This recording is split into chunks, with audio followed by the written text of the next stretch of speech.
This is episode 6. The sound of the door closing behind me, cloom, reverberated throughout the large lavatory, bouncing against every tiny red or white linoleum tile. When the echo died, all was quiet, save for the muffled hum of the party on the other side of the door, like flotsam sloshing against the stomach wall of Pinocchio's whale. Subverting my expectation, this single destination for any wannabe pissers was completely empty, making me wonder if everyone else knew something I didn't. To my left lay a long row of stalls that were reflected by a line of sinks on my right, each with its own mirror and overhead light. Hugging the wall opposite me were two above-ground jacuzzis decorated in the same pattern as the floor, but roped off to the public. Just for show. Above the tubs were three narrow, opaque stained glass windows, mottled with different colors. It would have been aesthetically fitting for steam to be in the air, but there wasn't, so I took the opportunity to blow some off. Dumbasses. Dumb pisshead know-nothings. Fuck you. The words fell uselessly to my feet, pointless and lame. Whatever. I occupied a stall to relieve myself. Standing, thinking nothing, I was surprised to spot a single smidge of graffiti on the stall wall, right above the toilet paper. Written in fat black Sharpie was, "The clock is stuck at Mignicht." Sick. Underneath was a crude drawing of a clock, with the two hands pointed up, overlapped to look like one. The image matched the one on my shirt's breast pocket. Well, hell. Green Greens had told me that the clock's style guide aimed for socially radical aesthetics, so it was funny for the brand's lame mission to be thwarted in even the most superficial way, their logo etched in the bathroom of billionaires. Yes, it was funny, but the bleak serendipity didn't make me happy. I hated everything. Finished peeing, it was time to do more cocaine, which would show everybody, and as I tapped the stuff out on the back of my hand, spilling a lot with my jitters, I contemplated the coincidental graffiti and all its possible implications, brain crackling with conspiracy, making it smell like ozone, smelling like ozone until it smelled like cocaine, more than I meant, but oh well. Slack-jawed, tapping my foot and staring into toilet water, I began drafting my reconciliation with Gloria, first off resigning to the fact that I should lead with an apology, even if I wished the terms of her distress had been laid out with more clarity on her end. The way I saw it, Gloria held all the cards. I would say or do whatever it took for her to feel better, but she had to do some legwork in communicating what those things could be. I hoped she was up for it. I didn't want the night to end with this feeling. Preoccupied as I was with my drugs, paranoia, and consternations, I missed the sound of the bathroom door opening and closing. I also missed the footsteps approaching my stall, but I definitely did not miss the booming rattle of someone kicking the stall door, scaring me so bad that I dropped the baggie with the rest of the cocaine into the toilet. "Shit!" I shouted. "This stall is occupied!" But the kicking continued until the latch was broken and the door burst inward, almost flying off its hinges, revealing my assailant to be none other than Oliver, who yanked me out by my lapels to throw me against the nearest sink, the lip of which was in the perfect position to bash into my tailbone. In agony, I sprawled to the floor, right at the feet of Chloe, who stood in my earlier shit talk. "Oh!" I moaned into her pristine white Adidas. "Why?" They weren't going to answer before beating me. I cowered in fetal as Oliver kicked my ribs and Chloe stomped the back of my head. The cocaine made it hurt less bad, but it still wasn't awesome. Punishment felt like a logical conclusion to something. After what felt like forever, my shirt's lapels were gripped again, and my carcass was lifted to its feet and pinned against one of the sinks. Hot, alcoholic breath assaulted my hot, swollen face. At least my nose wasn't bleeding again. Or I was pretty sure it wasn't. "You must have thought you were pretty clever, right, Seth? A clever little boy." Oliver's earlier detached poise had been exchanged for the unwieldy rage of an experienced drunk, a mode I preferred for its honesty. My head lolled from side to side, the absurd violence making me loopy. Yes, I do, but I don't think I mean it in the same way as you." My cheekiness was rewarded with a swift punch to the nose from Chloe, and then it was definitely bleeding again. Oliver brought his face back close to mine, but I couldn't smell his boozy aroma anymore. I feared the past 12 hours had done irreparable harm to my poor nose. You thought you could just waltz right in? Under a guise as flimsy as a +1? You're the only one of those at the party, you fool. You're either dumb as a rock or too confident for your own good. Oliver prodded my chest with his finger, pointing at the breast pocket of my shirt. I didn't know what he was getting at. You sold yourself out, he crowed, tapping one more time on the little white clock embroidered on my shirt, both its hands stuck at midnight. Oh, was all I could say at first. Are you guys mad about the graffiti? Because I didn't do that. It was already there. You can't assault people for that. Chloe sneered. Even if you didn't do that, which you did, it's still nothing compared to what we've got you for. You were in trouble the second you were invited to this party, and even more trouble the second we saw your shirt. We know you're a member of the Clock is Stuck at Midnight, and by association, Antifa.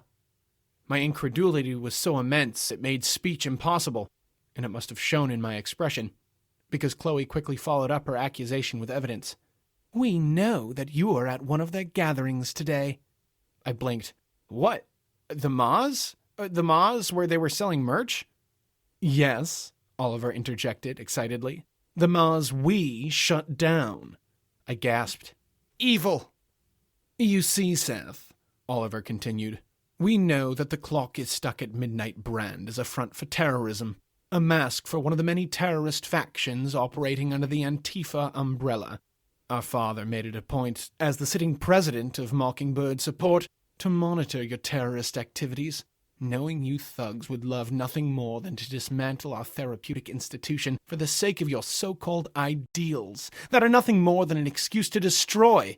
It feels all too appropriate to catch you committing this vandalism. He cocked his head toward the graffiti. Repulsive. My loss for words closed in on a terminal state with each sentence Oliver spat. But for all the insanities he'd shared, it was a single three-letter possessive that I was stuck on. You said, our father. As in, both of you? So you guys... As an answer, Chloe took Oliver's head in her hands and kissed him passionately, Oliver still holding me down. They pulled apart and lingered in each other's eyes to share a look that, I could not deny, suggested true love. Their bravado left me awestruck and begrudgingly impressed. The cocaine made it hard to be critical. Wow. I left it at that, not wanting to incite further violence. Oliver sensed my reservation and smirked. No quips this time. No. Love is love. And I meant it. The offense of incest was the least offensive part of Chloe and Oliver, who were already the most despicable people I'd ever known. I just hoped they weren't planning to have children, because that would be a whole other ethical quandary. But I was derailing myself. To the point. I'm not a terrorist, I swear. I got this shirt at the Moz, yes, but I'm not a part of the Clock is Stuck at Midnight. They just happen to be there, and I really, really don't think they're part of Antifa, and I really, really don't think Antifa is trying to infiltrate your Mockingbird support party. As for the graffiti, I don't know, that was there when I got here. You may think I'm lying, but I think you guys have made a big mistake. Arms crossed, the twain considered me, stern yet bemused, like they were my nannies and I was fibbing about my bedtime. I hoped the fantastic incestual duo were not going to murder me, yet. Instead, with only a nod in exchange, Chloe and Oliver seemed to decide on something. Oliver let go of my shirt and stepped back. Chloe spoke. No, we do believe you. Imagine my surprise. With aching slowness, I straightened my posture and took a sidelong glance at the exit. The cocaine made it exceedingly difficult to latch on to any one of my flitting thoughts, but the one that remained stapled at the top of the to-do list was, flee immediately once I am not so curious. So I replied, Oh? We've had a change of heart. The charade is unnecessary. We're going to let you in on a secret. Are you ready? I nodded yes. Even for the sake of spite, I couldn't feign disinterest. Chloe's cat eyes glinted with a hunter's triumph, and her pompous British accent became even more unhurried and unconcerned, enjoying all the time in the world to bat her prey around. Oliver seemed less pleased. The change of plans had deprived him of his utility, as there was no longer much need for a violent bully. Neutered, he paced around impatiently, crossing and recrossing his arms, checking his phone glumly, peeing intermittently and pulling out a flask every now and then to keep the buzz going. I ran my nose along my forearm, leaving a trail of mucus and blood in the hairs. We all looked at it. "Can I clean up as you explain? Will you be able to pay attention?" "Of course." Chloe clapped. "Brilliant! The truth is we know you're not involved with the clock is stuck at midnight. As we should. We own them. Brands need investors, Seth. They're no more a threat to us than any one sheep is to their shepherd. They believe they are what they say they are, but they would be nothing without our money, and our money makes sure they never do anything. Does the clock is..." It was too long to keep saying. "Does the clock know its own investors called the cops to shoot up their mas?" "No, but we think they'd understand. Conflict is currency. There's no Antifa without the FA, right?" "Well, that's technically true." "And it goes all the way up, my dear," Chloe continued, delighted. "We organized the mas, planted the shirt for you to pick up, and graffitied the stall wall. You're our patsy. It's not untrue that we did our research on you. As the only +1, Daddy said we were somewhat inclined." Daddy made me cringe, hard. "We quickly saw you were harmless. Clearly no terrorist, not a person of interest at all. But that's when we saw an opportunity, a way to turn your molehill into a profitable mountain. You see..." "Wait." I shook my head. "How are you so sure I'd do all the stuff you needed me to?" Two pairs of eyes rolled at me. "Influence, you dolt. We're influencers. We influence our followers, and they give us the power of influence. Gain enough influence, and you can direct it to specific ends, not just through social media, but through the real world as well. We manifested you passing through the Mars and buying the shirt. Don't worry about it. What's important is that all the fine people here tonight, the children of Mockingbird support, will be told that we caught an Antifa agent attempting to infiltrate. And who smuggled the invalid in?" She was obviously being rhetorical, but I blurted, "Gloria?" "Exactly," Chloe trilled with pride. "And then she's done. We don't like her." "Not in the slightest," Oliver chimed in. I glanced again at the exit. The plot was thickening before me, and while I was dying to know what their beef was with Gloria, I had no plans to turn the figurative phrase literal. I told myself to make a break for it now. To hell with their influence. No more playing it their way. Cocaine helped me do it as soon as I conceived it. Way too fast. And it was news to me when I looked down and saw I'd used the leverage of the sink to launch myself towards the door with the ruby handle, right past Chloe and Oliver. Wow, this is so easy, I thought, just as the glittering knob turned and the door opened to introduce the bouncer from out front, left side, looking sinister indeed, grinning and widening his stance to block my way. "Hello, Mr. +1, he hissed, then turned his attention over to Chloe and Oliver. "Is this one giving you any trouble? I've been keeping an eye on him like you asked." "Oh, it's just as we feared," Chloe said in a lying, worried voice. "We confronted him here to see if it was true, and it is. Seth is Antifa. We hoped the shirt was just a coincidence, but we found him scrawling his ghastly propaganda in the stall." "He's as bad as they come," Oliver added, barely not laughing. Left side didn't even bother to check the stall. He nodded curtly, never taking his eyes off me. "It was brave of you two to take matters into your own hands, but your father gave me explicit orders to handle this situation and protect you. You're obvious targets, you know. You should have stayed with the crowd." I shouldn't have bothered, but I did. "Hey, man, this is a big..." Not caring and not listening, left side grabbed my shoulders, spun me around, and proceeded to frisk me. Almost immediately, he located the baggie of ketamine in my back pocket, dipping a pinky in to have a taste. He bore his straight, yellow teeth at me in a poor facsimile of a smile and theatrically pronounced, "Uh-oh," as if on stage. "Smuggling ketamine into the party. We can't have that, can we?" Without breaking eye contact with me, left side tossed the drugs behind him for Chloe to catch one-handed. She walked to the door, opened it part way, then paused to address me, cocking her head like an intriguing idea had just presented itself. "Huh. Gloria's probably wondering where you are," Chloe purred, examining the ketamine. "I should go find her. She seemed down when we left. Maybe a pick-me-up is all she needs.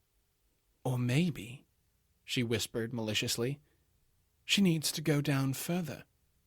I think the whole baggie will suffice." My eyes bulged, and I tried to step to her, but Left Side easily held me back. "That'll kill her!" I cried over his rock-hard shoulder. "Jesus, what the fuck's your guys' problem?" Chloe considered the question with mild curiosity, like she hadn't thought about it until I asked. "Gloria," she started, "is rather special, isn't she? There's something about her. Pretty mysterious, an alluring aesthetic.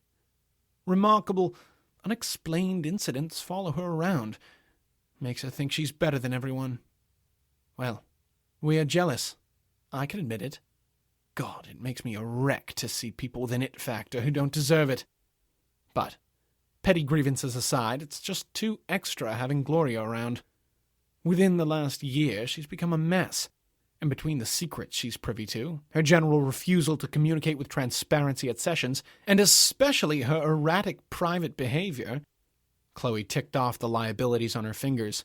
"You already know best of all, don't you, Seth? We've suffered her long enough, and Oliver and I figured tonight was a choice opportunity for some house cleaning. And just think about how much more everyone will adore us after we put down a double-crossing slag and her Antifa boyfriend. Talk about social currency." That was Left Side's cue to deck me, I guess. Faster than I thought a person could move, he put me in a chokehold and dropped us both to the floor, extracting every bit of air from my lungs. Over the screeching sound made by my heels kicking against the checkered tile, I heard, "Ta-ta." The door closed. I flailed against Left Side's embrace with all my strength, wheezed out cries for help, but there was no marked difference in his strangling bind. All my senses steadily seeped away, and I could no longer deny that I might be dying. Then, Oliver, rendered a blonde blob by my receding vision, approached, and I heard him say something, his voice a series of vibrations that reached my ears like they'd traveled through water, muffled and unintelligible.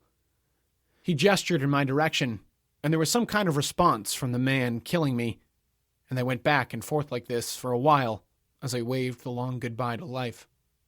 Suddenly, the pressure around my neck released and I flopped over, my burning face pressed against the cool linoleum and hacking violently as my lungs frantically ushered oxygen back under their roof. Long, deep, shuddering breaths rattled my body as I feebly rose and saw what had interrupted my murder. More murder. Left Side lay at my feet with his chest to the floor and dead face pointed skyward, a confusing physicality that took me a second to diagnose. The assessment was dreadful. His neck had been snapped, twisted a full 180 degrees. Oliver stood off to the side, hair all askew, flexing his fingers and grimacing like he'd just sprained them, an athlete starting his season. "Haven't done that one in a while. All he had to do was listen, uppity bastard." Oliver and I looked between the corpse and each other, his eyes glassy and unfocused. He was drunk as hell, breathing heavily and swaying. Then he burped and pointed at me. "We need you alive for a little longer, bruv." I turned and ran. The world spun in revolutions and revelations. I'd passed through the looking glass and now I wanted to pass out, stumbling back down the bloody red hallway with my hand against the wall for support. The portrait imagining Marilyn Monroe atop the sinking Titanic wasn't funny anymore. Nothing was. I looked over my shoulder as I shambled along to see if Oliver was in pursuit, and the distraction caused me to smash my thigh against the dining table in the main room, pushing it a good foot or two across the hardwood floor. Nerves frayed as they were, I screamed on impact, but all that came out was a grating, watery whisper, thanks to the strangulation. Then I noticed there was no one sitting at the table anymore. No one was in the house at all.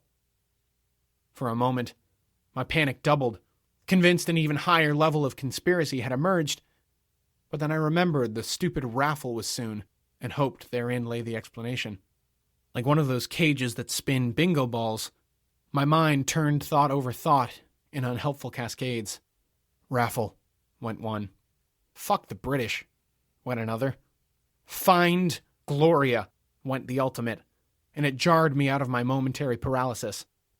Between a walk and a run, I moved towards the front door, but the vacancy of the place allowed for a clearer look at the works of art lining the walls, and once the theme that connected them all presented itself to me, I couldn't help but pause. Turns out, the Monroe Titanic piece was just one in a series, done in an eclectic array of styles. The paintings imagined famous historical catastrophes, with a Hollywood star posed at the center of the action. John Travolta held up a peace sign next to a Japanese woman, with her eyes melted out from atomic radiation. Don Cheadle wore a dapper suit and smoked a fat cigar as the Hindenburg erupted behind him. Natalie Portman was on the trail of tears, giving an unsuspecting Native American a blanket. This was idol worship. This was fan fiction. I came so close to tearing down the one that depicted Chris Evans praying at the foot of Fred Hampton's bed, but I heard the door to the bathroom open, so I fled instead. My hunch was correct. All the attendees were gathered in front of the house for the raffle, everyone facing a very young man, maybe a boy, who addressed them from a slightly raised gazebo with a flute of champagne in hand. The host, for that's who I assumed him to be, had black hair greased into a comb-over, and cherub cheeks acting as parentheses to an enthused grin, and on his self he wore a full tux that made his short arms hang stiffly, betraying the newness of the outfit. Despite his boyishness and lack of presence, I could see the host held himself with pride, looking for all the world like a high-functioning mannequin. Looking around, I saw the whole crowd had their flutes raised. A coordinated toast was happening. String lights, previously unseen and laced throughout the elaborate garden, had been turned on at some point to combat the night, and my view of the spectacle from the front porch was admittedly beautiful, like standing on the shore of a rolling sea of stars.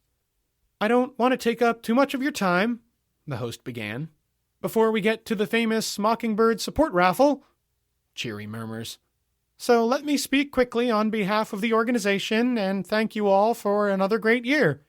We have a special community here. Popular knowledge would have you believe that the children of billionaires are invulnerable and selfish. But I think if anyone was allowed to sit in on one of our sessions, laugh, they would see that just the opposite is true." I understood then the cunning of Chloe's timing. Gloria might have been suspicious if Chloe had offered her a drink apropos of nothing, but if it's a formality, if everyone's doing it, her intentions would be cloaked, and I suspected Gloria would not be turning down any drinks at the moment. I cursed our earlier tiff and used the reverie as cover to scramble down the stairs and into the crowd, working with no plan except to find Gloria before she swallowed a lethal dose of ketamine.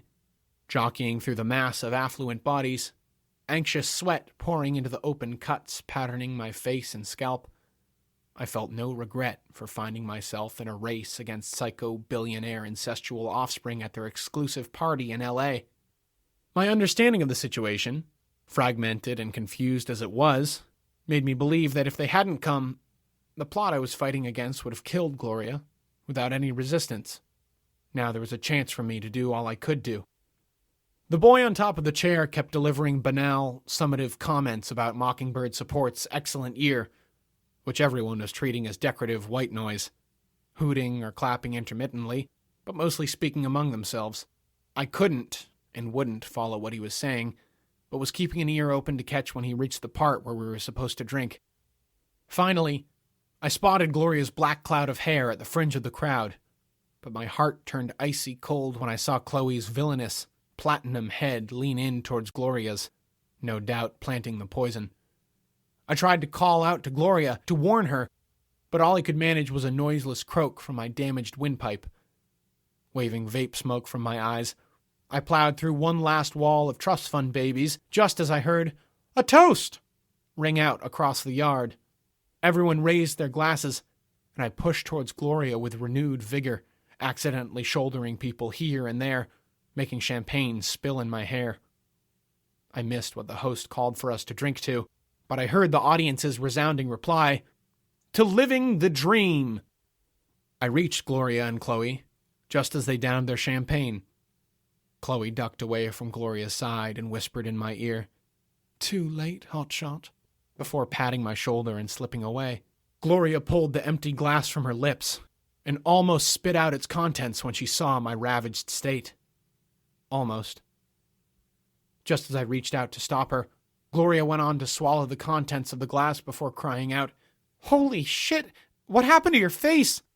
Hand falling silently back to my side, I stiffened with grief, even as my brain screamed at me all the necessities of action, how every passing second was death, that I needed to be jamming fingers down the girl's throat. But I wasn't doing any of that. Somewhere on the other side of the world, the young host droned on about the raffle and the wonderful prizes that were available. I could only assume that Chloe and Oliver were out amongst the crowd, waiting for the right moment to pull the trigger on their Antifa accusations, likely planning to blame Gloria's pending overdose on myself. Or not. Anything could happen. "Seth?" Gloria's expression transitioned from shock to concern. She put her glass down in the grass and stepped to me, reaching out to feel a part of my forehead that burned with a particular intensity. At her touch, my flesh cooled immediately, and the sudden relief jump-started me back into motion. Perhaps with too much force, I swatted Gloria's hand aside and clutched her shoulder, the soft fabric of her jumpsuit pinched in my shaking fingers.